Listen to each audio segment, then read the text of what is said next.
L'appel téléphonique qui a bouleversé mon Noël a eu lieu le 15 décembre à 15h47. J'examinais les rapports trimestriels lorsque le nom de ma mère, Linda, s'est affiché sur mon écran. Sa voix avait cette froideur familière qui annonçait toujours de mauvaises nouvelles. Elle ne s'est pas embarrassée de politesse, se lançant directement dans son annonce qui allait tout changer entre nous pour toujours. Sauron, j'ai pris une décision concernant Noël cette année. Tu n'es pas invité. Les mots m'ont fait l'effet d'une douche froide. Tracy ne correspond pas à l'image de la famille, et franchement, je suis fatigué de tes choix de vie décevants. Mon doigt se déplaçait déjà sur l'écran de mon téléphone, accédant à mon application bancaire tandis que je répondais calmement, d'accord. 14 000 $. Renvoyé sur mon compte d'une simple pression. Une autre pression a annulé la réservation au Montana Shale que j'avais faite à son nom. Le rejet de Linda n'aurait pas dû me surprendre, mais la cruauté calculée derrière ce geste me blessait quand même.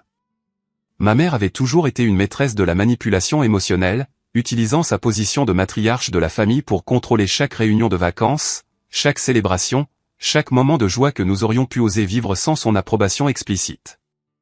En tant qu'agent immobilier prospère dans notre banlieue aisée du Connecticut, elle avait bâti toute son identité sur le maintien des apparences et la projection d'une image de prospérité sans effort. 3 semaines plus tôt, j'avais envoyé ces 14 000 $ sans hésitation. L'argent était destiné à couvrir la retraite de Noël de notre famille élargie dans un complexe de luxe à Big Sky, Montana. 12 personnes au total bénéficieraient de ma générosité. Linda et mon beau-père Gary, mes frères et sœurs Jake et Emma, avec leurs conjoints et enfants, ainsi que ma grand-mère Ruth et mon oncle Robert. Le forfait comprenait les vols aller-retour depuis Hartford, cette nuit dans un chalet de 4 chambres, tous les repas, la location de matériel de ski et des cadeaux emballés par des professionnels pour les 4 petits-enfants. J'avais choisi le Montana spécifiquement parce que Linda avait mentionné vouloir vivre un Noël blanc à la montagne après des décennies de célébration dans le Connecticut. Le complexe promettait une poudreuse immaculée, des équipements de classe mondiale et le genre de décor digne d'Instagram qui satisferait son besoin de validation sur les réseaux sociaux. Je pensais offrir à ma famille l'expérience de vacances parfaite. Mais alors que j'étais assis dans mon bureau du centre-ville, en train de digérer ce qui venait de se passer, quelque chose clochait dans le timing. Le renvoi de Linda avait été trop fluide, trop répété. Elle n'avait pas semblé surprise par mon acceptation immédiate de sa décision. En fait, elle avait presque semblé y être préparée. La curiosité a pris le pas sur mes sentiments blessés. J'ai retrouvé l'email de confirmation du Big Sky Resort et j'ai appelé leur ligne de réservation. Lorsque le concierge a répondu, je me suis identifié comme le titulaire de la réservation et j'ai demandé à revoir les détails de notre forfait. Ce que j'ai appris m'a glacé le sang. Monsieur Saron, nous avons en fait été en contact fréquent avec Linda Peterson concernant votre réservation, a expliqué le représentant enjoué. Elle a appelé 6 fois au cours des 2 dernières semaines pour surclasser votre hébergement. Surclasser comment? Eh bien, elle a déplacé votre groupe du chalet standard à la suite présidentielle, ce qui a ajouté 3 000 $ à votre facture. Puis elle a réservé des forfaits spa premium pour 8 adultes à 500 $ par personne. Elle a également réservé des expériences culinaires exclusives dans notre restaurant au sommet de la montagne chaque soir. Plus des cours de ski privés pour les enfants. Ma calculatrice m'a dit que Linda avait autorisé plus de 10 000 $ de frais supplémentaires sans me consulter. Mais le concierge n'avait pas fini. Elle a également laissé des instructions spécifiques selon lesquelles si le titulaire de la réservation appelait pour faire des changements ou annuler, nous devions l'informer que les modifications étaient impossibles en raison de la forte demande pendant la saison des fêtes. Elle a dit que les membres de la famille prenaient parfois peur des voyages coûteux, et elle voulait s'assurer que tout le monde pourrait profiter de ses vacances sans anxiété financière. La manipulation était stupéfiante par sa précision calculée. Linda avait prévu de me piéger financièrement tout en m'excluant de la célébration que je finançais. Elle avait anticipé mon objection potentielle à sa désinvitation et avait essayé de rendre ma contribution financière irréversible. Mais il y avait plus. Madame Peterson s'est également renseignée sur notre forfait du Nouvel An, a poursuivi le concierge. Elle voulait prolonger votre séjour jusqu'au 2 janvier, ce qui aurait ajouté 8 000 $ supplémentaires. Nous lui avons donné le prix, mais elle a dit qu'elle devait d'abord en discuter avec la famille. Linda avait prévu de m'extorquer plus de 30 000 $. Pour une célébration de vacances à laquelle je n'étais pas le bienvenu. Les 14 000 $ que j'avais initialement envoyés n'étaient que la compte de son grand projet. J'ai remercié le représentant et j'ai immédiatement appelé le service de facturation du complexe pour contester les frais non autorisés. Comme j'étais le titulaire du compte et que je n'avais jamais approuvé les surclassements, ils ont accepté d'annuler tout dans les 24 heures. L'annulation de la réservation entière serait traitée le matin. En documentant tout ce que Linda avait tenté, un schéma est devenu clair. Ce n'était pas de la méchanceté spontanée ou même de la simple cupidité. C'était un plan soigneusement orchestré pour m'exploiter financièrement tout en maintenant une dénégation plausible. Elle pouvait prétendre qu'elle essayait simplement de rendre Noël spécial pour tout le monde, tout en me peignant simultanément comme égoïste pour avoir refusé de financer des expériences de luxe dont je ne serais pas autorisé à profiter. Les appels téléphoniques ont commencé dans l'heure qui a suivi la confirmation de l'annulation. Ma sœur Emma a appelé la première, la voix lourde de confusion et de panique à peine contenue. Sauron. Que s'est-il passé? Maman vient d'appeler et a dit que Noël est annulé parce que tu es vindicatif et égoïste. Elle a dit que tu avais retiré le financement par dépit parce que tu as des problèmes relationnels. J'ai expliqué la séquence réelle des événements, la désinvitation de Linda, ma réponse calme et ma décision de retirer le financement d'un événement auquel je n'étais pas invité. Le silence d'Emma s'est étiré, inconfortablement long. Attends, tu n'étais pas invité? Mais maman m'a dit la semaine dernière que tu ne voudrais peut-être pas venir parce que tu traverses une phase difficile avec Tracy. Elle a dit que tu avais besoin de prendre tes distances avec les obligations familiales. Le premier fil de la tromperie de Linda commençait à se dénouer. Emma avait été amenée à croire que je m'éloignais volontairement de la famille, et non que j'étais activement exclu. Elle a aussi dit que tu avais des difficultés financières ces derniers temps, a poursuivi Emma, sa voix se faisant plus petite. Elle a demandé si David et moi pouvions contribuer avec de l'argent supplémentaire pour aider à couvrir les coûts parce que tu ne pourrais peut-être pas te permettre ta contribution habituelle. L'estomac s'est noué. Linda avait préparé le terrain pour son stratagème financier en créant de multiples faux récits à travers le réseau familial. L'appel de Jake est arrivé 30 minutes plus tard et ses révélations étaient encore plus troublantes. Sauron, je dois te dire quelque chose et je me sens très mal à ce sujet, a commencé mon jeune frère. Maman m'a approché il y a 2 semaines. Elle a dit que tu avais des problèmes d'argent mais que tu étais trop fier pour demander de l'aide. Elle s'est demandé si je pouvais discrètement contribuer $5000 au fonds de Noël pour s'assurer que tu ne serais pas embarrassé de ne pas pouvoir te permettre les vacances en famille. La voix de Jake s'est brisée d'émotion alors qu'il continuait. J'ai eu du mal à trouver l'argent. J'allais le prendre temporairement dans le fonds d'études de Tommy, juste jusqu'après Noël. Je pensais aider mon grand frère à sauver la face pendant une période difficile. La profondeur de la manipulation de Linda était stupéfiante. Elle avait convaincu Emma que je me retirais volontairement des activités familiales tout en disant simultanément à Jake que j'étais en difficulté financière. Les 2 frères et sœurs avaient été préparés à contribuer de l'argent supplémentaire pour compenser des problèmes qui n'existaient pas. Il y a plus, dit doucement Jake. Maman a aussi parlé aux enfants. Elle a dit à Tommy et Sarah que l'oncle Sauron pourrait être trop occupé par le travail pour venir à Noël, alors ils ne devaient pas trop espérer. Elle a dit que parfois les adultes doivent faire des choix difficiles et qu'ils devaient être compréhensifs si tu ne pouvais pas venir. Linda avait géré les attentes sur 3 générations, élaborant des explications adaptées à l'âge qui minimiseraient la déception tout en la protégeant de paraître comme la méchante. Les enfants avaient été psychologiquement préparés à mon absence des semaines à l'avance. Jake, je veux que tu comprennes quelque chose, dis-je prudemment. Je n'ai pas de problème financier. Je n'évite pas volontairement Noël. Maman m'a appelé aujourd'hui et m'a explicitement dit que je n'étais pas invité parce que Tracy ne correspond pas à l'image de la famille. Puis elle a raccroché. C'est à ce moment-là que j'ai annulé mon financement. Le silence stupéfait de Jake en disait long. Quand il a finalement répondu, sa voix était tendue de colère contenue. Tu veux dire que maman nous a menti à tous? Elle a collecté de l'argent supplémentaire auprès des membres de la famille pour compenser une crise financière qui n'existe pas tout en prévoyant d'exclure la personne qui finance en fait toutes les vacances. C'est exactement ce que je veux dire. Sauron, si tu n'avais pas annulé la réservation, j'aurais emprunté $5000 du fonds d'études de mon fils pour aider à payer des vacances de luxe auxquelles mon frère n'était même pas autorisé à participer. La prise de conscience nous a frappés tous les 2 simultanément. Linda n'avait pas seulement prévu de m'exclure. Elle s'était positionnée pour collecter de multiples contributions pour la même dépense, empochant la différence tout en paraissant généreuse et attentionnée aux yeux des membres de la famille élargie qui croyaient aider pendant une crise. Emma a rappelé 1 heure plus tard. Sa confusion initiale a été remplacée par une clarté cristalline. J'ai parlé à David de tout ce que tu m'as dit, dit-elle. Nous nous sommes souvenus de quelque chose d'étrange à Thanksgiving. Maman m'a prise à part et a dit qu'elle s'inquiétait pour ta relation avec Tracy. Elle a dit que Tracy semblait manipulatrice et pourrait influencer tes décisions. Elle a suggéré que je devrais être prête à te soutenir émotionnellement si ta relation se terminait mal. Une autre pièce de la stratégie de Linda a émergé. Elle avait semé des doutes sur le caractère de Tracy tout en se positionnant comme la mère concernée protégeant son fils d'une petite amie problématique.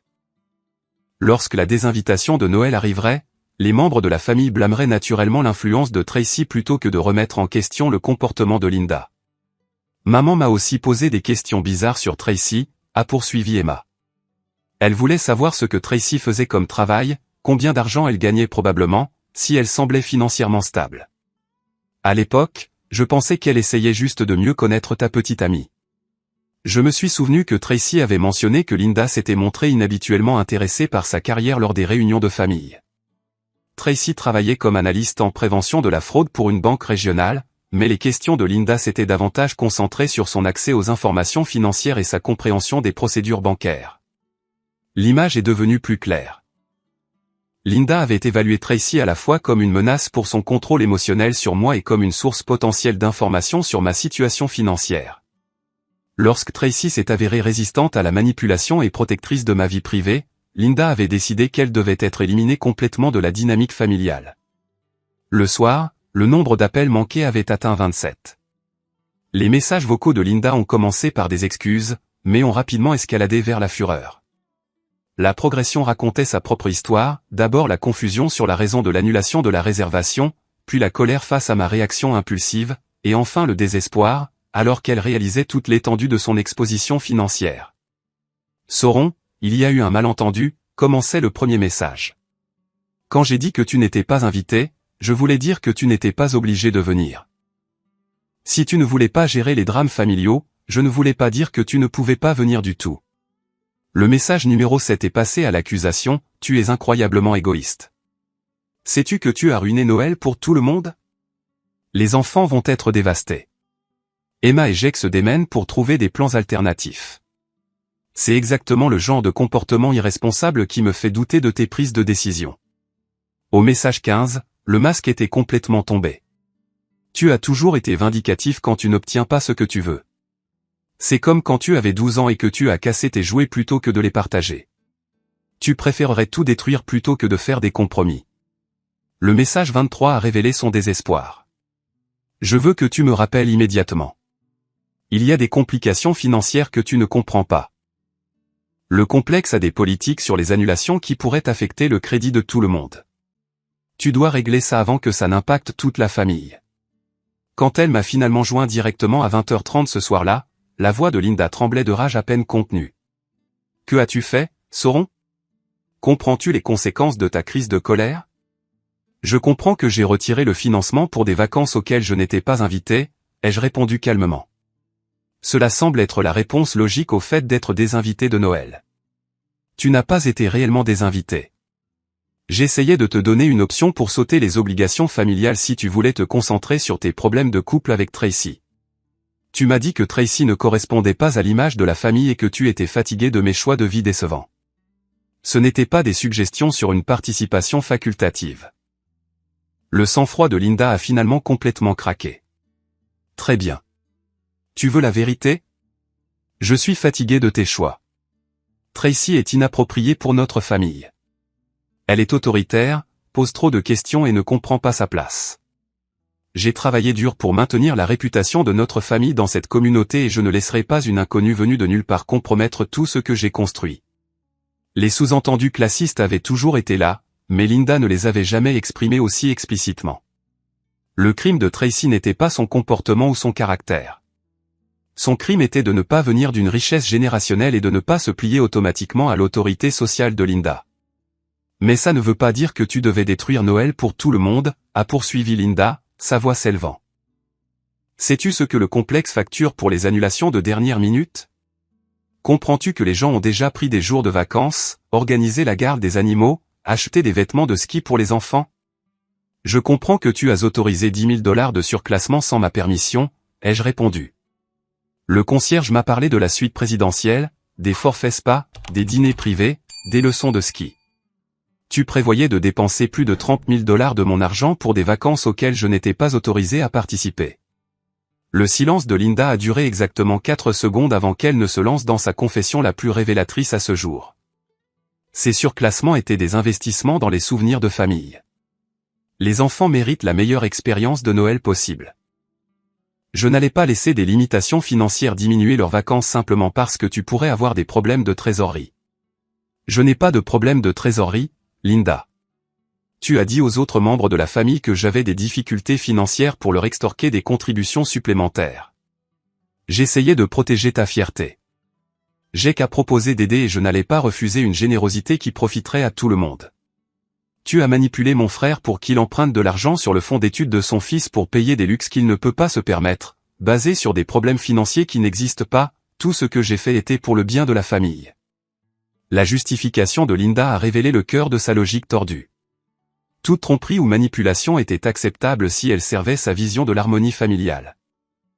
Le fait que ces actions créaient un stress financier pour les autres membres de la famille tout en enrichissant sa propre expérience était sans importance. Mais la conversation n'était pas terminée.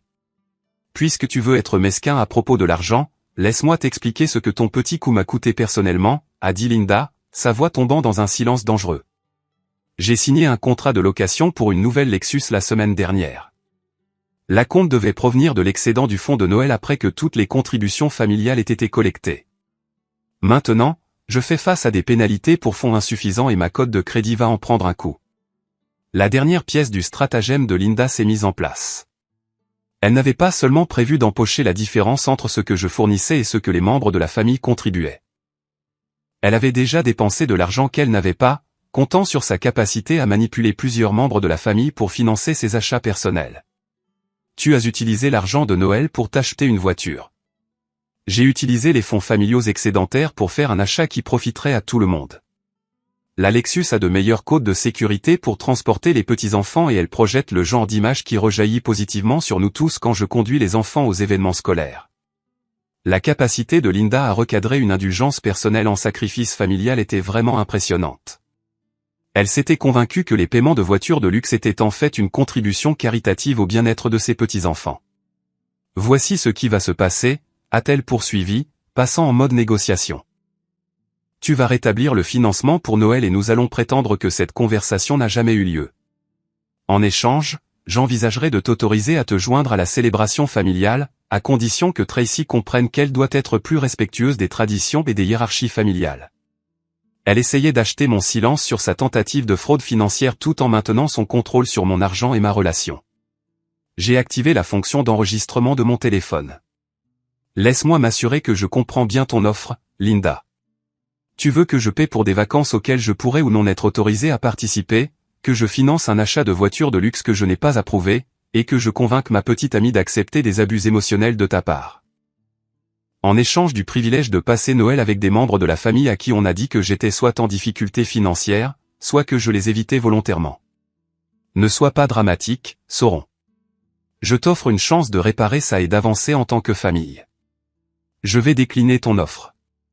La réponse finale de Linda a révélé tout ce que j'avais besoin de savoir sur son caractère. Très bien, mais quand les petits-enfants pleureront le matin de Noël parce qu'ils n'auront pas les vacances magiques qu'on leur a promises, et quand Jake et Emma se démèneront pour trouver des alternatives de dernière minute avec de l'argent qu'ils n'ont pas, et quand toute la famille se souviendra de ce Noël comme celui que tu as détruit par dépit, ne reviens pas en rampant pour demander pardon. Elle a raccroché avant que je puisse répondre, mais sa menace a plané dans l'air. Le dernier coup de Linda était du terrorisme émotionnel, me rendant responsable de la déception et du stress financier de tous les autres, même si ces manipulations avaient créé toute la crise. J'ai sauvegardé l'enregistrement et j'ai commencé à planifier mon prochain coup.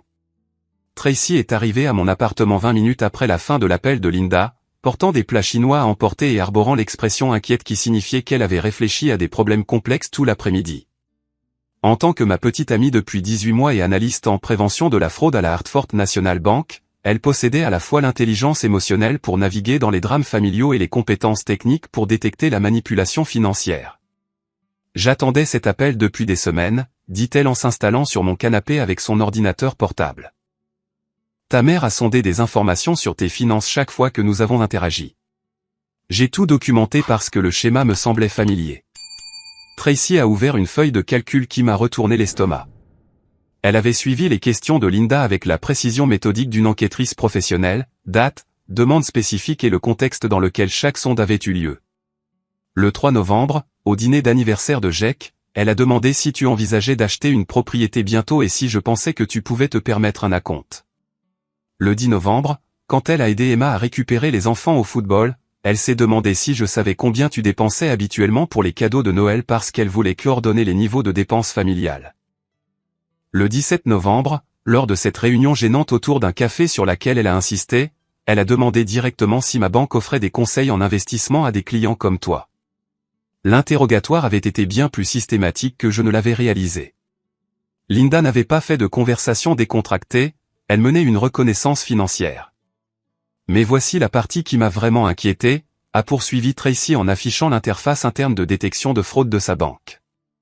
J'ai commencé à surveiller tes comptes après qu'elle ait posé des questions sur ton portefeuille d'investissement. Il y a eu des microtransactions testant tes cartes de crédit depuis des semaines.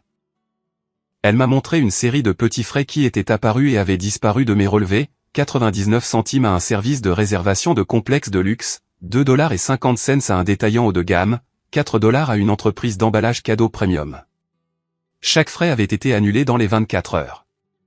C'est un schéma classique, a expliqué Tracy. Quelqu'un testait les informations de ta carte pour voir s'il pouvait effectuer de petits débits sans déclencher d'alerte à la fraude. Lorsque les tests ont réussi, il savait qu'il pouvait faire des achats plus importants en utilisant les détails de ton compte. Linda s'était préparée à commettre une véritable fraude à la carte de crédit, pas seulement à manipuler les membres de la famille pour obtenir des contributions volontaires. Les surclassements du complexe de ski n'étaient probablement que le début de ce qu'elle avait prévu de facturer sur mes comptes.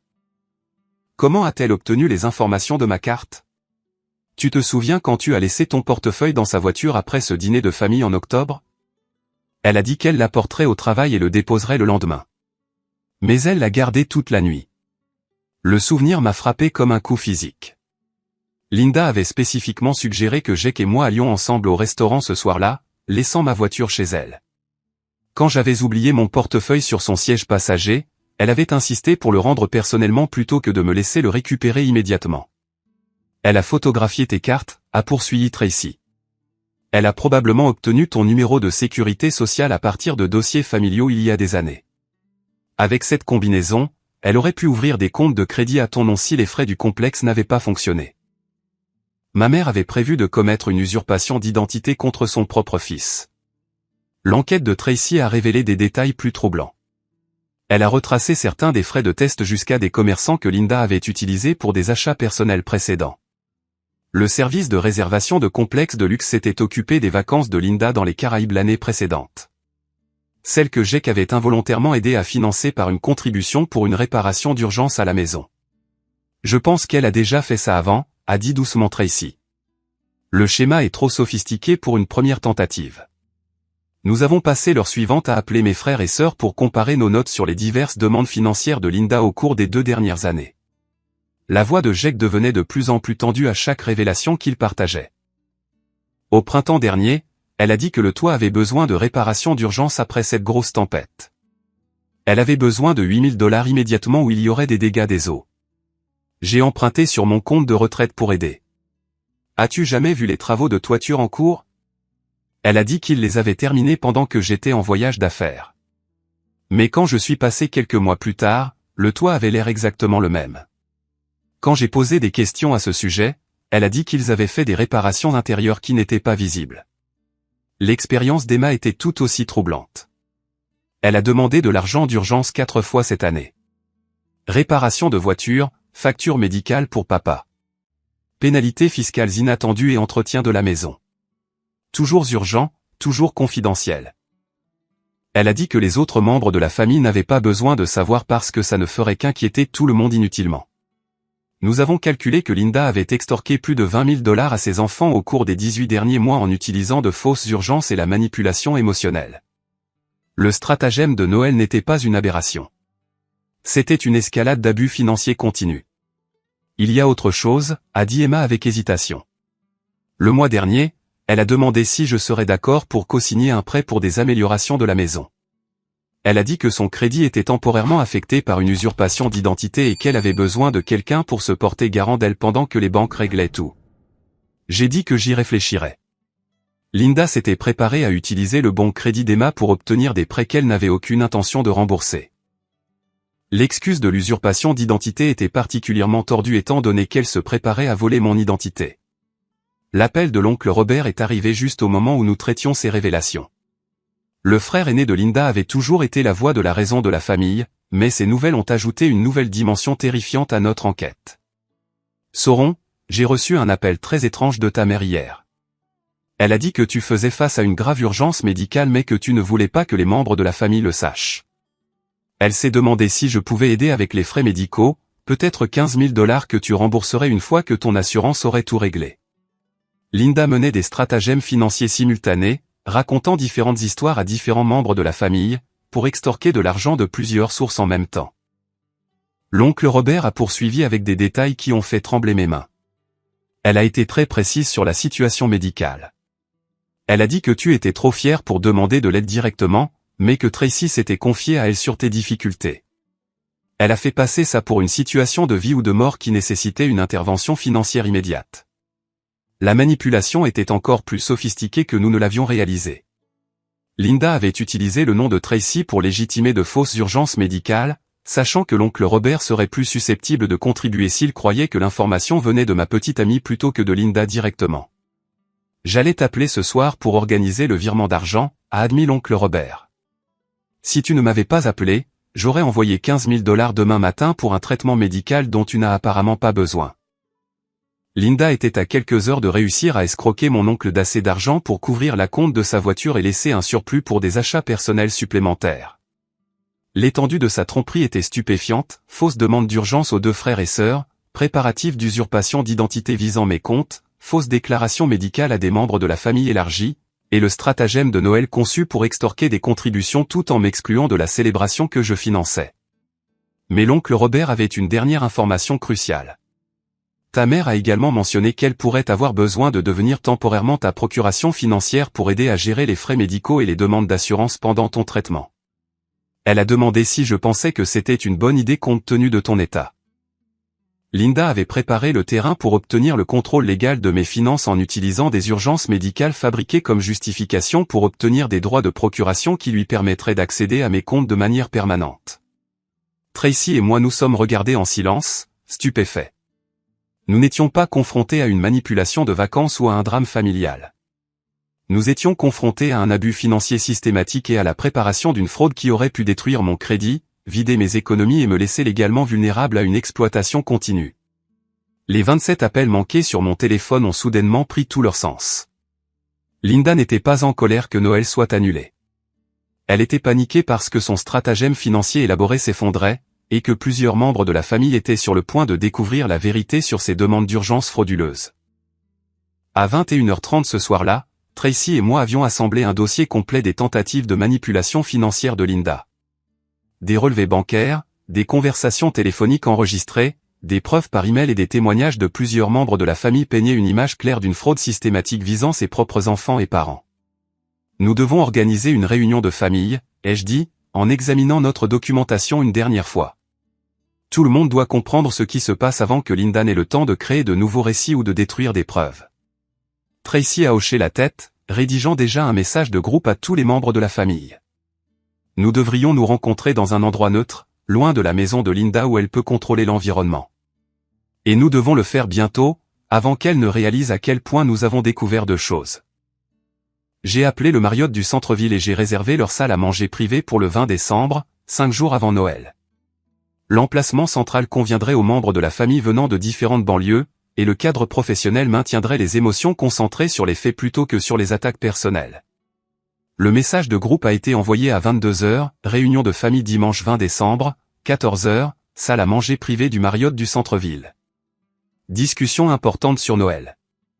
Veuillez confirmer votre présence. Sauron.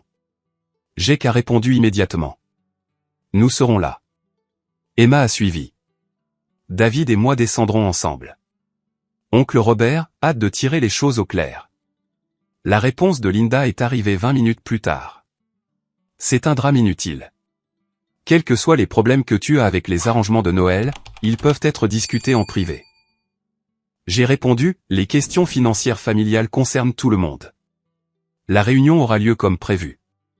Linda a appelé mon téléphone 30 secondes après l'envoi du message, mais je l'ai laissé aller sur la messagerie vocale.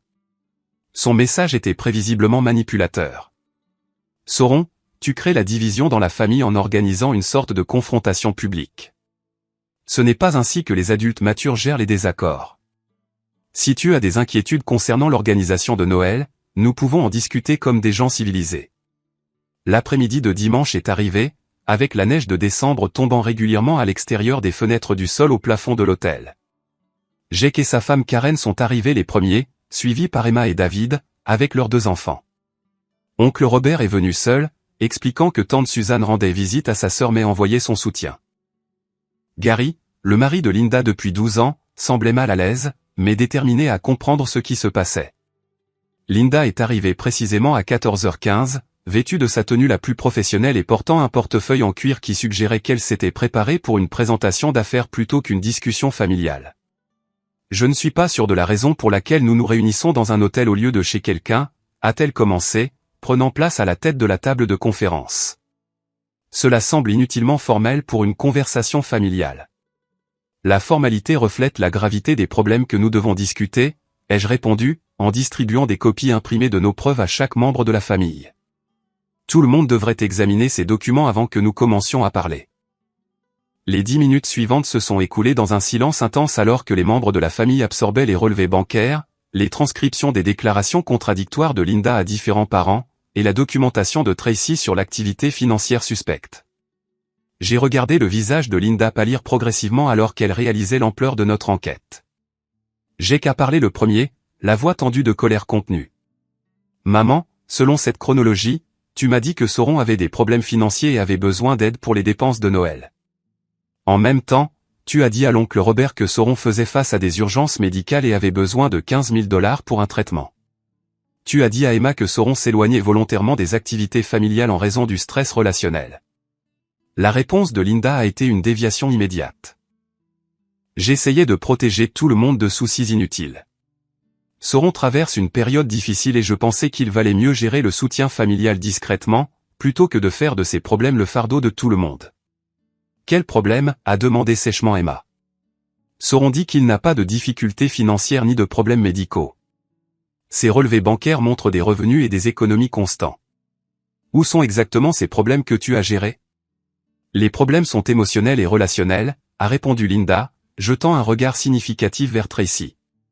Certaines personnes ne comprennent pas les dynamiques familiales et l'ont encouragé à privilégier les relations extérieures aux obligations familiales. Oncle Robert s'est éclairci la gorge avant de parler de son ton mesuré et diplomatique. Linda, tu m'as dit spécifiquement que Sauron faisait face à des frais médicaux potentiellement mortels que son assurance ne couvrirait pas. Tu m'as demandé de virer 15 000 $ pour un traitement d'urgence. C'est assez différent d'un soutien émotionnel pendant des difficultés relationnelles. Le masque de Linda a commencé à glisser alors qu'elle réalisait toute l'étendue de ses contradictions exposées. Il y a eu des consultations médicales, dit-elle faiblement. Des problèmes de santé liés au stress qui pourraient devenir graves s'ils ne sont pas traités correctement. Quelle consultation médicale, a interjeté Tracy, parlant pour la première fois depuis le début de la réunion. Je suis avec Sauron presque tous les jours. Il n'a vu aucun médecin à l'exception de son bilan annuel en septembre. Ses analyses de sang étaient parfaites. Tu ne serais pas nécessairement au courant de tous ces rendez-vous, a rétorqué Linda, sa voix s'aiguisant. Certains problèmes de santé sont des affaires familiales privées. Gary, qui était resté silencieux tout au long de la discussion, a finalement pris la parole. Linda, je vis avec toi. Je vois ton calendrier et j'entends tes conversations téléphoniques. Tu n'as mentionné aucun problème médical impliquant Sauron. Pourquoi me cacherais-tu quelque chose d'aussi grave? La question de son propre mari a semblé ébranler la confiance de Linda plus que tout ce que nous avions présenté. Elle comptait sur le soutien de Gary, mais sa confusion était sincère. Jake a sorti son téléphone et a montré un relevé bancaire à la table. Maman, ça montre que j'ai emprunté 5 000 $ sur le fonds d'études de Tommy la semaine dernière pour contribuer aux dépenses de Noël. Tu m'as dit que Sauron avait besoin d'aide financière, alors j'étais prêt à sacrifier le financement de l'éducation de mon fils pour soutenir mon frère pendant une crise qui n'existe apparemment pas, et j'ai failli co-signer un prêt qui aurait pu détruire mon crédit, a ajouté Emma, sa voix s'élevant. Tu as dit que tu étais victime d'une usurpation d'identité et que tu avais besoin d'une aide temporaire. Maintenant, je découvre que tu prévoyais en fait de voler l'identité de Sauron. Le portefeuille de Linda est tombé, répandant des papiers sur la table de conférence. Parmi eux se trouvaient des impressions de spécifications de voitures de luxe, des demandes de prêt avec le nom d'Emma comme co-signataire proposé, et une liste manuscrite des actifs et de la valeur nette estimée de l'oncle Robert. L'oncle Robert a ramassé l'évaluation des actifs avec des sourcils levés. Linda, pourquoi as-tu une ventilation détaillée de mes comptes de retraite et de la valeur de mes propriétés? La preuve de recherche financière sur la richesse des membres de la famille a été la goutte d'eau. L'image soigneusement construite de maternité concernée de Linda s'est complètement effondrée. Tout le monde doit arrêter de m'attaquer, a-t-elle lancé, sa voix résonnant contre les murs de la salle de conférence. J'ai consacré toute ma vie d'adulte à maintenir cette famille unie. J'ai organisé chaque fête, coordonné chaque célébration, entretenu les relations avec les parents éloignés et veillé à ce que notre famille se présente bien dans la communauté. Tout ce que j'ai fait a été pour le bien de tous, y compris les frais non autorisés sur les cartes de crédit de Sauron, a demandé tranquillement Tracy en faisant glisser une impression sur la table. Ces transactions de test montrent que quelqu'un se préparait à faire de gros achats en utilisant les informations de son compte. Linda a regardé les preuves financières pendant un long moment avant de se lancer dans sa confession la plus révélatrice à ce jour. Très bien, vous voulez une honnêteté totale. Je subventionne le style de vie de cette famille depuis des années. Pensez-vous que les célébrations de vacances s'organisent toutes seules? Pensez-vous que les cadeaux parfaits apparaissent simplement? Pensez-vous que le maintien des relations sociales dans notre communauté se fait automatiquement? Sa voix s'est élevée à chaque question rhétorique. Je dépense constamment mon propre argent pour les dépenses familiales. J'utilise mes cartes de crédit pour les achats de cadeaux, l'organisation d'événements et les obligations sociales qui vous profitent à tous. Quand je récupère occasionnellement une partie de ces dépenses grâce aux contributions familiales, ce n'est pas du vol. C'est un remboursement pour services rendus. Karen, la femme de Jake, qui parlait rarement lors des discussions familiales, a levé les yeux de la pile de preuves. Linda, selon ses relevés bancaires, tu as collecté plus de 30 000 $ en contributions d'urgence auprès des membres de la famille cette année. Même si tu en as dépensé une partie pour les activités familiales, où est passé le reste? La pause de Linda s'est étirée, inconfortablement longue, avant qu'elle ne réponde. J'ai fait des investissements dans l'avenir de notre famille. La nouvelle voiture améliore la sécurité lorsque je transporte les petits-enfants. Les améliorations de la maison augmentent la valeur de la propriété qui profitera éventuellement à l'héritage de tout le monde. Les améliorations du style de vie garantissent que nous maintenons notre statut social dans la communauté. Quel héritage? A demandé sèchement l'oncle Robert. Linda, tu ne possèdes pas la maison dans laquelle tu vis. C'est Gary qui la possède. Tu n'as pas d'actifs significatifs à léguer à qui que ce soit. Dans quoi investis-tu exactement? La question a révélé une autre couche de l'auto-illusion de Linda. Elle avait dépensé l'argent des autres pour des luxes personnels tout en se convainquant qu'elle faisait des investissements familiaux. Emma s'est levée de la table, ramassant son sac à main avec des mains tremblantes. Je ne peux plus écouter ça. Maman, tu m'as manipulé pour que je détruise presque mon crédit pour financer l'achat de ta voiture.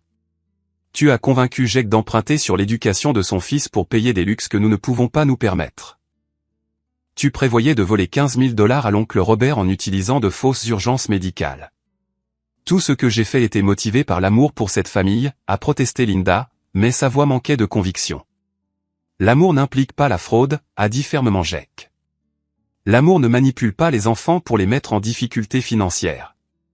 L'amour ne crée pas de fausses urgences médicales pour voler de l'argent à des parents âgés. Linda a rassemblé ses papiers éparpillés et s'est levée pour partir, mais pas avant de livrer sa dernière tentative de manipulation émotionnelle. Très bien. Si c'est ainsi que tout le monde veut se souvenir de la personne qui a maintenu cette famille unie pendant 30 ans, qu'il en soit ainsi. Mais ne venez pas pleurer chez moi quand vous réaliserez à quel point il faut travailler pour maintenir les relations familiales sans quelqu'un pour tout coordonner. N'attendez pas de moi que je continue à organiser les vacances, à me souvenir des anniversaires ou à faciliter la communication entre des parents qui ne prennent pas la peine de rester en contact par eux-mêmes. Elle s'est dirigée d'un pas furieux vers la porte, puis s'est retourné pour une dernière menace. Et n'attendez pas de moi que j'entretienne des relations avec des petits-enfants qui sont empoisonnés contre leur grand-mère par des parents qui ne comprennent pas la loyauté familiale. La porte a claqué derrière elle, nous laissant dans un silence stupéfait. L'oncle Robert a rompu le silence avec un profond soupir. Eh bien, ça faisait 30 ans que ça devait arriver. Gary est resté assis, regardant la pile de preuves avec un choc évident. Je n'en avais aucune idée, dit-il doucement. Elle gère toutes nos finances. Elle m'a dit que la nouvelle voiture était un cadeau de son année réussie dans l'immobilier. Elle a dit que les améliorations de la maison étaient financées par une commission bonus. Je n'ai jamais rien remis en question. La réunion s'est poursuivie pendant une autre heure alors que nous travaillions sur les implications pratiques. L'oncle Robert a accepté de déposer une plainte à la police concernant la tentative de fraude médicale. Jake et Emma contacteraient leur banque pour s'assurer que Linda ne pourrait pas accéder à leur compte. Tracy a proposé d'aider tout le monde à examiner leur rapport de crédit pour détecter toute activité non autorisée. Mais surtout, nous devions décider quoi faire pour Noël. Les enfants s'attendent à une célébration, a dit tristement Emma. Ils planifient leur tenue et parlent de ski depuis des semaines. Comment leur expliquer que Noël a été annulé parce que leur grand-mère a essayé de voler de l'argent à la famille? C'est alors que j'ai surpris tout le monde, y compris moi-même, avec une idée qui allait changer notre dynamique familiale pour toujours. Et si nous n'annulions pas Noël? Ai-je dit, en voyant l'espoir vaciller sur les visages des enfants. Et si nous le célébrions simplement différemment? Tracy m'a serré la main sous la table de conférence, et je pouvais voir l'approbation dans ses yeux. Nous avions discuté de cette possibilité lors de notre enquête, mais m'entendre l'exprimer à voix haute rendait l'idée réelle et réalisable. Le budget initial était de 14 000 $, ai-je poursuivi. Cet argent est de retour sur mon compte. Au lieu d'un complexe de luxe qui était vraiment une question d'apparence et de publication sur les réseaux sociaux, et si nous planifions un Noël axé sur le fait d'être réellement ensemble? Jake s'est penché en avant avec intérêt. Qu'est-ce que tu avais en tête? Tracy a ouvert son ordinateur portable et a sorti des recherches qu'elle menait depuis notre appel avec l'oncle Robert. J'ai cherché des alternatives au cas où la famille voudrait sauver Noël. Il y a un manoir historique à environ 40 minutes d'ici qui se spécialise dans les événements de vacances. Ils ont des disponibilités pour le jour de Noël. Elle a tourné l'écran pour que tout le monde puisse voir des photos de Whitmore Estate, un manoir restauré des années 1920 entouré de jardins enneigés et décoré de lumières de Noël de bon goût. Le coût serait d'environ 6 000 $ pour notre groupe, a expliqué Tracy. Cela comprend l'accès exclusif au manoir pendant 8 heures, un dîner traiteur, des stations de dessert et des activités pour les enfants. La meilleure partie est qu'ils encouragent les familles à participer aux préparatifs des fêtes plutôt que de simplement consommer des services de luxe. Sarah, la fille d'Emma, qui avait 10 ans et écoutait tranquillement une conversation d'adulte qu'elle ne comprenait qu'en partie, s'est soudainement redressée. Quel genre d'activité? Tracy a souri à son enthousiasme. Des stations de décoration de biscuits, des ateliers de fabrication d'ornements, des chants de Noël autour du piano à queue du manoir, et une chasse au trésor à travers des pièces décorées selon différentes traditions de Noël du monde entier. Ça a l'air mieux qu'un chalet de ski ennuyeux, a déclaré Tommy, le fils de 12 ans de Jake. Karen a regardé son mari avec des sourcils levés. Jake, ça semble en fait plus engageant pour les enfants que de rester assis dans un complexe pendant que les adultes boivent du vin et se plaignent des conditions de ski. L'oncle Robert a hoché la tête en signe d'approbation. Plus interactif, plus mémorable et plus abordable. De plus, personne n'a à s'inquiéter d'emballer du matériel de sport d'hiver ou de gérer la météo de montagne. Gary, qui était encore en train de digérer la révélation que sa femme avait escroqué sa propre famille, a pris la parole avec hésitation. Est-ce que Linda serait invitée à cette célébration alternative? La question est restée en suspens pendant que tout le monde considérait les implications. Emma a répondu la première. Papa, nous t'aimons et nous voulons que tu sois là. Mais après ce que nous avons appris aujourd'hui, je ne pense pas que l'un de nous soit prêt à prétendre que tout est normal avec maman. Elle a essayé de voler de l'argent à plusieurs membres de la famille en utilisant une tromperie élaborée. Ce n'est pas quelque chose que nous pouvons ignorer au nom de l'harmonie des fêtes. Elle passerait de toute façon tout son temps à essayer de saper les nouveaux plans, a ajouté Jake. Tu te souviens comment elle a agi quand Emma a suggéré un Thanksgiving participatif il y a 3 ans? Elle l'a transformé en une conférence sur le déclin des normes familiales et la perte de la tradition. J'ai ressenti une pointe de sympathie pour Gary, qui apprenait que sa femme menait une double vie tout au long de leur mariage. Gary, l'invitation t'inclut absolument. Tu ne savais pas ce que Linda faisait, et tu n'es pas responsable de ses choix. Mais nous avons besoin que Noël soit une véritable célébration, pas la gestion de la manipulation émotionnelle de quelqu'un d'autre. Tracy a continué à faire défiler les offres de Whitmore Estate. Ils ont aussi des hébergements si quelqu'un veut rester pour la nuit. Pas des suites de luxe, mais des chambres d'hôtes confortables dans l'allée du manoir. Ce serait en fait plus comme une soirée pyjama en famille qu'une expérience de complexe formel. L'excitation des enfants devenait contagieuse. Sarah a commencé à planifier les biscuits de Noël qu'elle voulait décorer tandis que Tommy faisait des recherches sur l'histoire du manoir sur son téléphone, et a annoncé qu'il était soi-disant hanté par des fantômes amicaux qui laissaient des cadeaux supplémentaires pour les enfants sages. Mais notre planification a été interrompue par mon téléphone qui sonnait avec le numéro de Linda. Je l'ai laissé aller sur la messagerie vocale, mais elle a rappelé immédiatement. Au 4e appel, j'ai répondu. Sauron, je sais que vous êtes tous encore en réunion à mon sujet, la voix de Linda était tendue d'un désespoir contrôlé. Je veux que tu saches que j'ai reconsidéré tout ce dont nous avons discuté. Je suis prête à faire des compromis si la famille est prête à avancer ensemble. Quel genre de compromis? Je rendrai l'argent que j'ai collecté pour les urgences cette année. J'annulerai le contrat de location de la voiture. Je m'excuserai auprès de tout le monde pour tout malentendu concernant l'organisation de Noël. Mais j'ai besoin que la famille comprenne que mes intentions ont toujours été bonnes, même si mes méthodes étaient imparfaites. Linda tentait de limiter les dégâts, mais son offre révélait qu'elle ne comprenait toujours pas le problème fondamental. Elle traitait une fraude financière massive comme un problème de communication qui pouvait être résolu avec des excuses et une restitution. Linda, le problème n'est pas seulement l'argent. Le problème est que tu as systématiquement menti aux membres de la famille, manipulé leurs émotions et exploité leur amour les uns pour les autres pour extorquer des contributions financières pour des achats personnels. Ce n'est pas un malentendu. C'est de l'abus. J'ai fait des erreurs, mais je peux en tirer des leçons.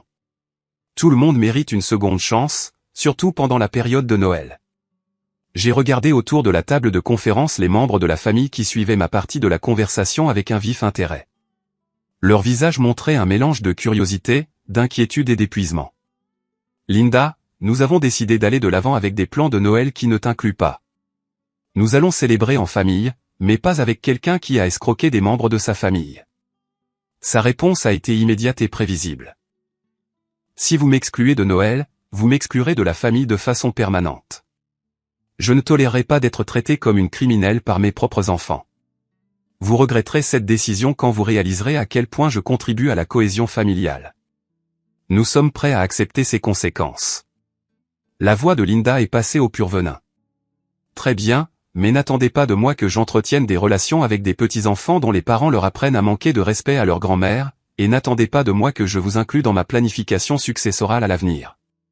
La menace concernant les petits-enfants était particulièrement cruelle, utilisant des enfants innocents comme des armes dans sa campagne de manipulation, mais la menace de la planification successorale était presque risible étant donné que l'oncle Robert venait de souligner le manque d'actifs significatif de Linda. Nous comprenons ta position, ai-je répondu calmement. Notre célébration de Noël se déroulera comme prévu. Linda a raccroché sans dire au revoir, mais sa tentative de terrorisme émotionnel avait échoué. Si quoi que ce soit, ces menaces ont renforcé la décision de tout le monde d'avancer sans son influence toxique. Tracy avait tapé pendant que je parlais et elle a tourné l'écran de son ordinateur portable vers le groupe. Je viens de réserver Whitmore Estate pour le jour de Noël. Accès toute la journée, dîner traiteur, station d'activité et 4 chambres d'hôtes pour quiconque veut rester pour la nuit. Emma a applaudi. Les enfants vont adorer ça tellement plus que de rester assis dans un chalet de ski. Nous pouvons réellement participer à Noël au lieu de simplement regarder des divertissements coûteux. Jake a sorti son portefeuille. Sauron, tu as déjà payé pour un Noël qui a été gâché. Laisse-moi couvrir le coût de celui-ci. Jake, tu allais emprunter de l'argent sur le fonds d'études de Tommy pour aider avec des dépenses que tu ne pouvais pas te permettre. Je ne te laisserai pas dépenser de l'argent que tu n'as pas, mais tu ne devrais pas avoir à tout payer à nouveau. L'oncle Robert est intervenu avec une solution pratique. Pourquoi ne pas diviser le coût entre les adultes? $6 000 divisé par 5 couples, c'est $1,200 chacun. C'est gérable pour tout le monde et cela en fait une célébration vraiment collaborative. Gary a semblé soulagé d'avoir un moyen concret de contribuer. J'aimerais aussi payer la part de Linda si c'est acceptable. Je me sens responsable de ne pas avoir reconnu ce qu'elle faisait plus tôt. L'arrangement financier semblait juste, coûts partagés, planification partagée, responsabilité partagée pour créer des souvenirs familiaux significatifs. Aucune personne ne contrôlait l'expérience ou n'extorquait des profits cachés de contributions généreuses. Tracy a commencé à coordonner la logistique tandis que les enfants planifiaient leurs activités de Noël avec un enthousiasme croissant. Sarah voulait organiser des spectacles de chants de Noël pour les adultes. Tommy s'est porté volontaire pour faire des recherches sur les histoires de fantômes du manoir pour divertir les jeunes cousins. Même Gary semblait plus détendu alors qu'il discutait des arrangements de transport avec l'oncle Robert. Mais notre session de planification a été interrompue une fois de plus par un visiteur inattendu. Le coordinateur des événements de l'hôtel est apparu à la porte de notre salle de conférence avec une expression perplexe. « Excusez-moi, mais il y a une femme à la réception qui demande à parler à votre groupe. Elle dit qu'elle a été exclue d'une réunion de famille et insiste pour se joindre à votre discussion. Elle est assez agitée et menace d'appeler la sécurité de l'hôtel si nous ne lui permettons pas d'accéder. » Linda avait d'une manière ou d'une autre découvert le lieu de notre réunion et tentait de forcer son retour dans la dynamique familiale par l'embarras public et les menaces. Emma a soupiré profondément. Nous devrions probablement gérer ça avant qu'elle ne crée une scène dans le hall. Je me suis dirigé vers la réception de l'hôtel avec l'oncle Robert et Gary comme soutien, laissant Tracy avec les enfants pour continuer la planification de Noël. Linda faisait les 100 pas près du poste de concierge, vêtue d'une tenue différente de celle qu'elle portait à notre réunion précédente et portant une enveloppe manille qui suggérait qu'elle avait préparé de nouveaux matériaux pour la négociation. Sauron, j'ai besoin de 5 minutes pour expliquer quelque chose qui changera la perspective de tout le monde sur cette situation, a-t-elle dit en s'approchant avec un calme forcé. Linda, tu as eu de multiples occasions de t'expliquer. La réunion est terminée. Il s'agit de Noël et j'ai des informations qui affectent les plans de vacances de tout le monde. Contre mon meilleur jugement, j'ai accepté de l'écouter dans le hall latéral de l'hôtel, loin des autres clients, mais toujours dans un espace public qui découragerait les explosions émotionnelles. Linda a ouvert son enveloppe et a sorti une liasse de documents juridiques. J'ai consulté un avocat sur les questions financières familiales, a-t-elle annoncé. Ces documents établissent mes droits légaux concernant la planification de Noël et la coordination des événements familiaux. J'ai parcouru rapidement les papiers et j'ai réalisé qu'il s'agissait de conseils juridiques génériques sur la planification successorale et les différends familiaux, rien de spécifique à notre situation. Linda utilisait des documents d'apparence officielle pour créer l'illusion d'une autorité légale. Linda, ces papiers n'établissent aucun droit de contrôler les célébrations de Noël ou d'accéder à l'argent des autres. Ils établissent que j'ai des intérêts légitimes à maintenir les relations familiales et à protéger mon rôle de matriarche de la famille. Si je suis exclu de Noël, j'ai des motifs pour engager des recours légaux. La menace était vide de sens, mais révélait le désespoir de Linda de reprendre le contrôle de la dynamique familiale. Elle se raccrochait à tout levier possible, même une autorité légale fabriquée. Vos recours légaux ne l'emportent pas sur le droit des autres de choisir avec qui ils passent les vacances, a dit fermement l'oncle Robert. Et il ne justifie certainement pas la fraude financière contre les membres de la famille. Le sang-froid de Linda a de nouveau craqué alors qu'elle réalisait que sa tactique d'intimidation ne fonctionnait pas, cette famille va s'effondrer sans quelqu'un pour organiser et coordonner les relations de chacun. Vous vous éloignerez tous les uns des autres en un an sans mes efforts pour maintenir les liens. Nous prendrons ce risque, a dit doucement Gary, s'adressant directement à sa femme pour la première fois depuis qu'il avait quitté la salle de conférence. Linda, je t'aime, mais ce que tu as fait à nos enfants est inacceptable. J'ai besoin de temps pour digérer tout ce que j'ai appris aujourd'hui. Linda a regardé son mari avec un choc sincère. Elle comptait sur le soutien automatique de Gary, mais sa clarté morale perçait à travers ses tactiques de manipulation. Très bien, a-t-elle dit, rassemblant ses faux documents juridiques avec des mains tremblantes. Mais quand cette famille se désintégrera parce que personne d'autre n'est prêt à faire le travail de maintenir les relations, ne me blâmez pas pour les conséquences. Elle s'est dirigée vers la sortie de l'hôtel, puis s'est retournée pour une dernière tentative de contrôle. Je passerai Noël chez ma sœur en Floride. Quand vous réaliserez tous que votre célébration de Noël d'amateur ne peut pas remplacer les expériences de qualité que je fournis depuis des décennies, vous apprécierez ce que vous avez perdu. Linda a quitté le hall de l'hôtel pour la deuxième fois ce jour-là, et cette fois, personne n'a essayé de la rappeler. Nous sommes retournés dans la salle de conférence pour trouver Tracy en train d'apprendre aux enfants comment plier des serviettes en forme de sapin de Noël, tandis qu'Emma cherchait des techniques de décoration de biscuits sur son téléphone. Le contraste entre le drame toxique de Linda et le véritable lien familial qui se produisait dans notre session de planification improvisée était frappant. « Est-ce que grand-mère Linda vient à Noël ?» a demandé innocemment Sarah quand nous nous sommes rassis. Emma a échangé des regards avec Jake avant de répondre prudemment. Grand-mère Linda va rendre visite à sa sœur en Floride pour Noël. Nous allons avoir un genre de célébration différent cette année, juste avec les gens qui sont ici en ce moment. Y aura-t-il quand même des cadeaux? Absolument, a confirmé l'oncle Robert. En fait, nous allons faire quelque chose de spécial où chacun choisira un cadeau pour quelqu'un d'autre et nous regarderons tous les autres ouvrir leurs cadeaux ensemble. Tommy a levé les yeux de son téléphone où il avait fait des recherches sur les traditions de Noël de Whitmore Estate. Cet endroit a un sapin de Noël de 4 mètres dans le hall principal et il laisse les familles ajouter leurs propres ornements pendant leur visite. Pouvons-nous faire des ornements pour le sapin?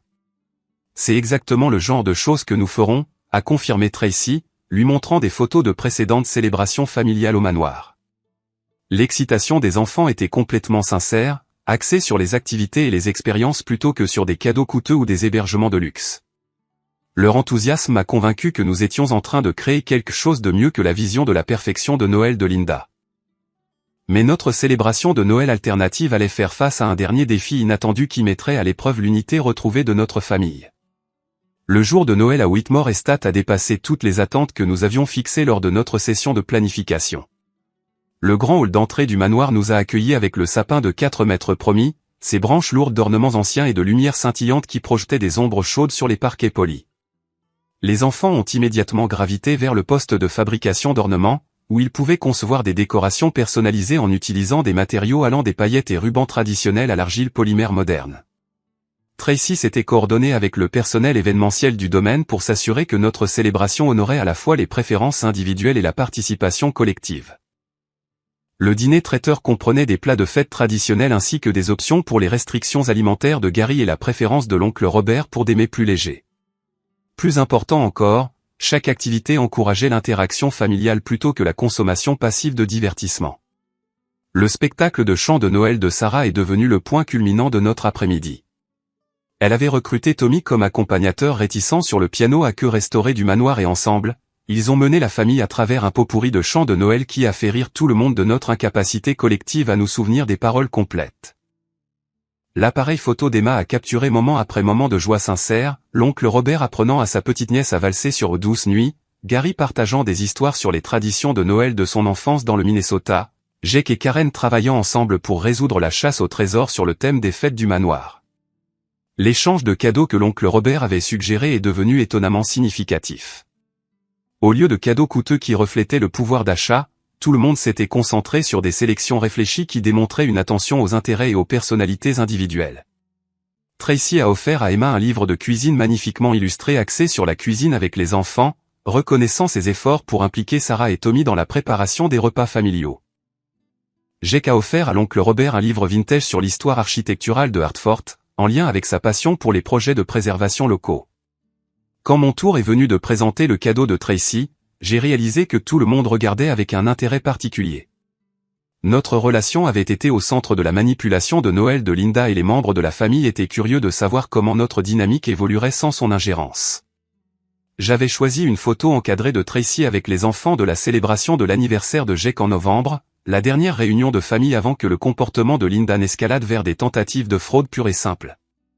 Sur la photo, Tracy aidait Tommy avec un tour de cartes tandis que Sarah lui tressait les cheveux, les deux enfants complètement à l'aise avec quelqu'un que Linda avait prétendu être inapproprié pour l'inclusion familiale. Ceci représente l'avenir que je veux pour nous, ai-je dit en tendant le cadre à Tracy. Une famille qui accueille les gens en fonction de leur caractère, plutôt que de leur capacité à se soumettre au contrôle de quelqu'un d'autre.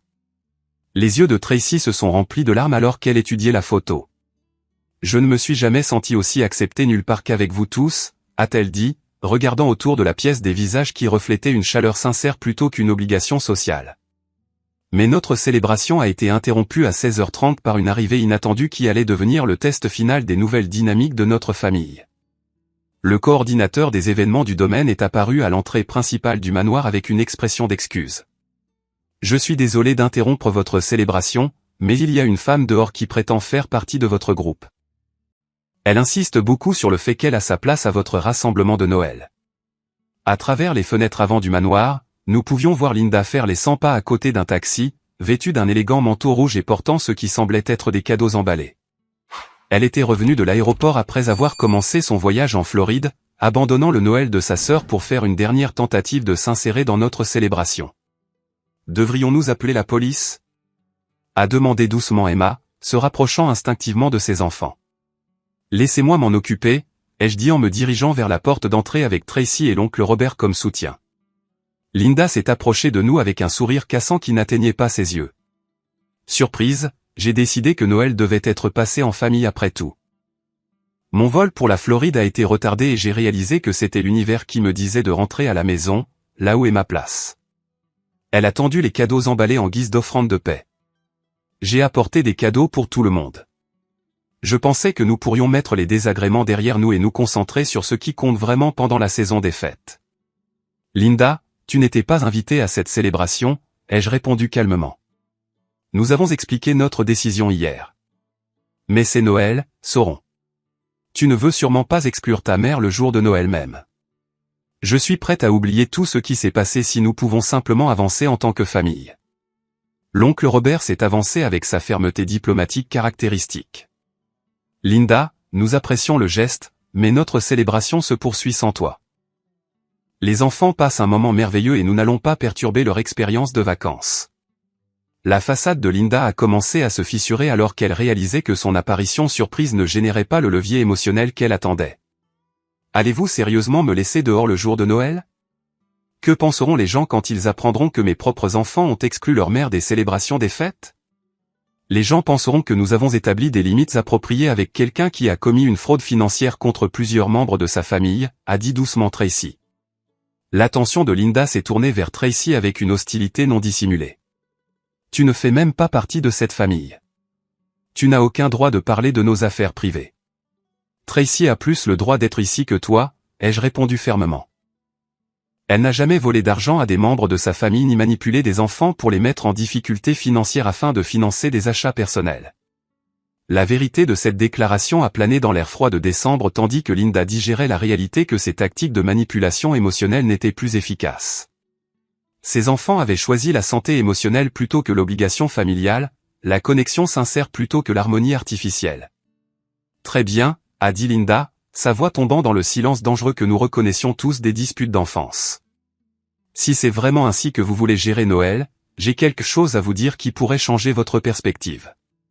Elle a sorti son téléphone et nous a montré un échange de SMS avec quelqu'un nommé David Mitchell du département des services sociaux du comté de Hartford. J'ai déposé un rapport exprimant des inquiétudes quant au bien-être émotionnel de mes petits-enfants, a annoncé Linda. Je leur ai dit que mes enfants m'excluent des relations familiales en représailles pour avoir exprimé des inquiétudes concernant leur gestion financière et leurs choix relationnels. Un travailleur social contactera Jake et Emma pour enquêter si les enfants sont exposés à un dysfonctionnement familial. La menace était stupéfiante par sa créativité malveillante. Linda tentait d'instrumentaliser les services de protection de l'enfance contre ses propres enfants, en utilisant de fausses allégations de dysfonctionnement familial pour reprendre le contrôle de notre célébration de Noël. Jake est apparu à l'entrée du manoir, ayant entendu la voix de Linda de l'intérieur. « Maman, tu menaces de nous faire enlever nos enfants parce que nous ne te laissons pas assister à notre fête de Noël ? Je protège mes petits-enfants de parents qui pensent qu'il est approprié d'exclure leur grand-mère des célébrations des fêtes pour des désaccords financiers mineurs. » Des désaccords financiers mineurs. La voix d'Emma portait depuis l'intérieur de la porte. « Tu as essayé de voler 15 000 $ à l'oncle Robert en utilisant de fausses urgences médicales. Tu as manipulé Jake pour qu'il emprunte de l'argent sur le fonds d'études de son fils. Tu as tenté une usurpation d'identité en utilisant les informations de la carte de crédit de Sauron. » La réponse de Linda a révélé la profondeur de son illusion. Tout ce que j'ai fait était motivé par l'amour pour cette famille. Si vous ne pouvez pas comprendre ça, alors peut-être qu'une intervention professionnelle est nécessaire pour vous aider à prendre du recul. Gary est apparu derrière Emma, portant son manteau. Linda, je ne rentre pas à la maison avec toi aujourd'hui. Je vais rester ici avec notre famille et ensuite trouver un autre endroit où passer la nuit. Ce que tu viens de menacer de faire à nos enfants est impardonnable. Linda a regardé son mari avec un choc complet. La loyauté tranquille de Gary avait été le fondement de sa sécurité émotionnelle pendant 12 ans et son rejet public devant la famille élargie était clairement dévastateur. « Gary, tu ne comprends pas toute la situation », a-t-elle plaidé, sa voix perdant son autorité contrôlée pour la première fois. « Je comprends que ma femme vient de menacer de déposer de faux rapports aux services sociaux pour manipuler nos enfants afin qu'ils se soumettent à des abus émotionnels. Je comprends que tu voles de l'argent à des gens que nous aimons depuis des mois. Je comprends que j'ai été marié à quelqu'un dont le comportement me semble moralement répréhensible. » La clarté morale de Gary a percé la manipulation de Linda plus efficacement que n'importe quel argument que nous aurions pu avancer. Son rejet portait le poids de quelqu'un qui avait cru en ses intentions fondamentalement bonnes jusqu'à ce que les preuves deviennent accablantes. Linda est restée dans l'allée circulaire du manoir pendant de longs moments, serrant ses cadeaux emballés tout en digérant l'effondrement complet de son autorité familiale. Quand elle a finalement parlé, sa voix était à peine audible. « Vous regretterez cette décision, vous tous. Quand cette famille s'effondrera parce que personne d'autre n'est prêt à faire le travail de maintenir les relations, vous vous souviendrez de cette conversation. » Elle est retournée vers le taxi qui attendait sans un autre mot, laissant ses cadeaux de Noël éparpillés sur le sol derrière elle. Nous sommes retournés à la chaleur du manoir où les enfants décoraient des maisons en pain d'épices et n'avaient apparemment pas remarqué le drame des adultes qui se déroulait à l'extérieur. Sarah a levé les yeux de son projet architectural avec une curiosité innocente. Était-ce la voix de grand-mère Linda que j'ai entendue? Elle est passée dire joyeux Noël en route pour rendre visite à sa sœur, a répondu Emma en douceur. Elle voulait que tout le monde passe une merveilleuse célébration. A-t-elle aimé notre fête de Noël? Elle a trouvé que ça avait l'air très spécial, a confirmé Jake, se réinstallant dans le rythme confortable de la célébration familiale que l'apparition de Linda avait temporairement perturbé. Le reste de notre journée de Noël s'est déroulé avec la joie paisible qui manquait aux réunions de famille depuis des années.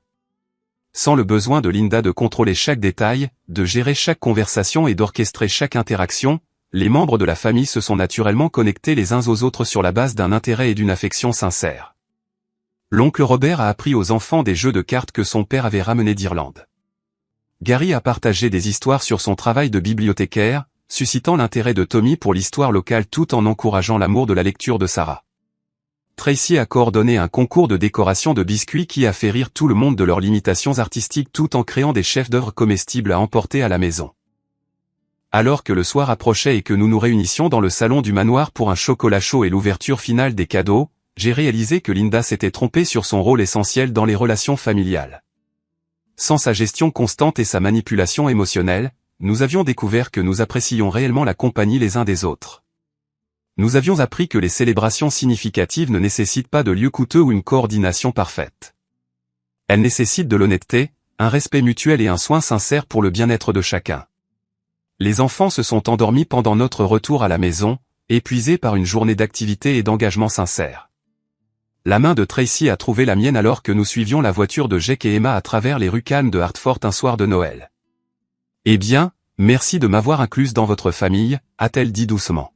« Merci de m'avoir aidé à comprendre ce que la famille devrait réellement ressentir », ai-je répondu. 3 semaines plus tard, le rapport des services sociaux de Linda a été enquêté et rejeté lorsque les entretiens avec les membres de la famille ont révélé un schéma de manipulation financière et d'abus émotionnels de la part de la plaignante elle-même. Le travailleur social qui a mené l'enquête a en fait recommandé que Jake et Emma documentent le comportement de Linda pour d'éventuelles futures ordonnances de protection. La sœur de Linda a appelé en février pour nous faire savoir que Linda était retournée en Floride de façon permanente, affirmant que sa famille du Connecticut avait choisi les préoccupations matérielles plutôt que les liens émotionnels. Nous avions appris par Gary que Linda avait été forcée de déclarer faillite après que ses achats non autorisés et ses demandes de prêts frauduleuses aient rattrapé ses finances. Gary a demandé le divorce en mars, invoquant des différences irréconciliables liées à la malhonnêteté financière et à la manipulation émotionnelle. Il a déménagé dans un petit appartement près de la bibliothèque où il travaillait et est devenu une présence régulière aux réunions de famille, enfin libre de développer des relations authentiques avec ses beaux-enfants sans l'influence contrôlante de Linda. Tracy et moi nous sommes fiancés en juin avec une demande en mariage qui a eu lieu lors de notre 2e session annuelle de planification de Noël alternative. À ce moment-là, nos nouvelles traditions de vacances étaient devenues si significatives que les membres de la famille attendaient déjà avec impatience la célébration de décembre à Whitmore Estate. La profonde leçon de vie qui a émergé de notre crise de Noël était la suivante: protéger votre bien-être émotionnel et établir des limites appropriées n'est ni égoïste ni cruel, même lorsque les gens essaient de vous punir pour avoir refusé de permettre leur comportement destructeur. Parfois, le plus grand cadeau que vous puissiez offrir à votre famille est le courage de dire non à la manipulation, à la fraude et à l'abus émotionnel. La véritable connexion familiale est construite sur l'honnêteté, le respect mutuel et un soin sincère pour le bien-être de chacun. Elle ne peut être achetée avec des célébrations coûteuses ni maintenue par un contrôle financier. Elle exige la volonté de privilégier le caractère plutôt que la commodité, la vérité plutôt que la tradition, et la santé émotionnelle plutôt que les attentes sociales. Lorsque nous avons cessé de permettre à Linda d'instrumentaliser notre amour les uns pour les autres contre nous, nous avons découvert que nos liens familiaux étaient en fait beaucoup plus forts que nous ne l'avions réalisé. Nous avons appris que des vacances significatives ne nécessitent pas une coordination parfaite ou des lieux coûteux. Elles nécessitent des personnes qui choisissent de se traiter mutuellement avec gentillesse, honnêteté et respect. Notre tradition de Noël alternative se poursuit aujourd'hui, 5 ans plus tard. Les enfants, maintenant adolescents, demandent toujours notre célébration à Whitmore Estate plutôt que n'importe quelle option de vacances de luxe.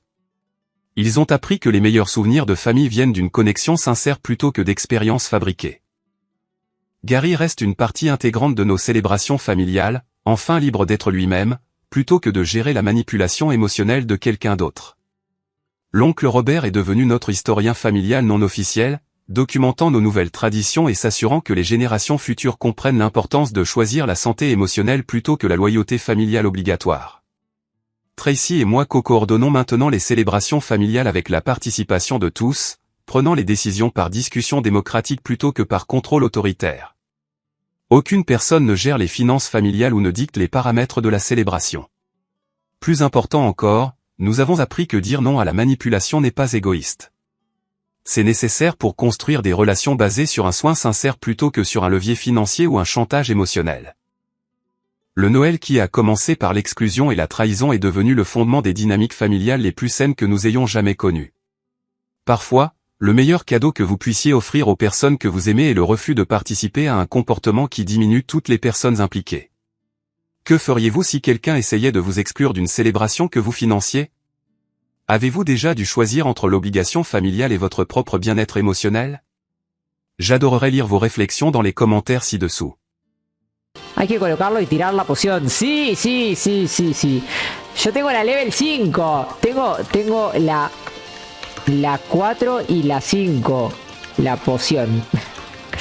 Vale, ahí nos van a matar a todos. Con esa nos farmean. Con esa nos farmean, Javito, no me jodas. Nos faltan como 70 personas para esas otras, ¿eh? Para level 3 nos falta gente. Porque con Easy se notaba la diferencia. Tipo, eran 3 pegándoles. Y yo estaba medio pegado. Es que no tenía muchas armas. Pero con level 4 necesitamos 5 bien. Y level 5 necesitamos 6, 7 personas. No, nos matan a todos. Vale, God. Dice, si salgo cuarto subo a Gold. Ah, no me jodas. Estás jugando clasificatoria de TFT, Rivan. El que sabe una banda de esos Project, Project es maestro, me parece, no sé qué es. ¿Qué le pasaba? Se armó el baile. Se armó el bailongo, no me jodas. No me jodas, ¿vale? Increíble. Y mientras que nosotros bailamos, Javito de Blacky está farmeando el diamante a toda velocidad. A toda velocidad, vale. Dice, claro, no juego normal. Ahora entiendo. ¡No! ¿Qué tenía? ¿Qué le pasaba, millonario? Toma. Millonario, amigo. What the fuck. Vale. Vale, toma. Let's go. Es hora de minar, Javito. Vale. Esta como muy Harry Potter, Tipo, la primera película es muy Harry Potter. Muy inspirada, También tiene un aire, no sé por qué. Bueno, persigamos con la excursión épica. Sí, exacto. Tiene un aire. Esta al principio me hizo acordar un poco a Death Note. No sé por qué. Ahora no, pero... Vale, ¿a qué altura encontramos diamantes? ¿Alguien sabe? Estamos en la capa menos 18. Para mí es la... ¿Cómo me dijo? ¿Me dijo la menos 40, Pablo? No me acuerdo. Pablo tenía toda la información. Menos 56, menos 57. Vale, hay que subir. Hay que subir ahora. Let's go. Let's go. ¿Vas a dejar la música acá? No, llévala. Llévala que después no sabes dónde está. La vas a dejar ahí para siempre. Vale. Let's go. Project. Digo, de Blacky. ¿Dónde estás, de Blacky? No me jodas. Voy a preguntar, ¿estás? De Blacky. Vale, no sé si está FK. Capaz que no está. Aquí arriba dice. Vale, voy a tirar TP. TP de Blacky. Voy a tirar TP, Javito. A de Blacky. ¡Ah! ¡Ah! Me queda medio corazón. No tires TP. No tires TP. No me jodas. No me jodas. Vale, uf, me quedé a medio corazón. No me morí de pedo. No me morí de pedo. Claro, está haciendo una salida secreta. No, está loco, está loquísimo. Está loquísimo. ¿Podés poner un home de Blacky? No me jodas. ¿Podés poner un barra home? Vale, va a ser tremenda estructura. Hay un disco, escuchémoslo. A ver, ¿otra canción? Let's go. Let's go.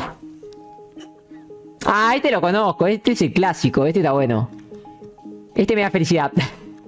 Es el de toda la vida, Javito. Este estaba en la versión 1 más o menos. Pero está bueno. A mí me gusta. Hay un creeper acá. Para un poco. Para un poco. Mientras que suena la música se la voy a dar. Vale. Estamos encontrando los mejores temas. Sí. Y si tiene uno está God me parece. No me acuerdo. Hay que preguntarle. Pero tiene uno que está muy bueno. Vale. Uno raro tiene. Bueno, estoy en la capa... En la capa 33. Voy a seguir subiendo. Voy a seguir subiendo y no sé, amigo. Voy a minar. Voy a entrar en la mina. Voy a meter profundo. Vale, yo tengo un set home, pero no sé dónde está. Pregunta seria. ¿Capa? Ah, no tengo que bajar. ¡Qué boludo! No tengo que subir. Tenés que bajar, me dice. Es verdad. Es verdad, hay que seguir bajando. Nada que ver. Vale. Voy a bajar. Me meto acá entonces. No veo un choto. ¡No! Hay una bruja y hay un monster. Me están cagando a piñas. No estoy preparado para meterme ahí ni en pedo. Vale. Mira, me persigue la monster. Vas a perder. Los critics. Critics no está funcionando, rival. Los critics no funcionan. Vale, se murió uno. Los critics no funcionan, pero ni en pedo. Vale, no me salió la técnica arriba de los critics, No me salió ni en pedo. ¿Y esto? Ah, no tiene nada. Ah, da luz. Vale, bueno. Dice, oye Itachi, oye Rivan, ¿qué pedos? Contame cosas. Vale, let's go. Voy a seguir bajando en la oscuridad de la monster. Y voy a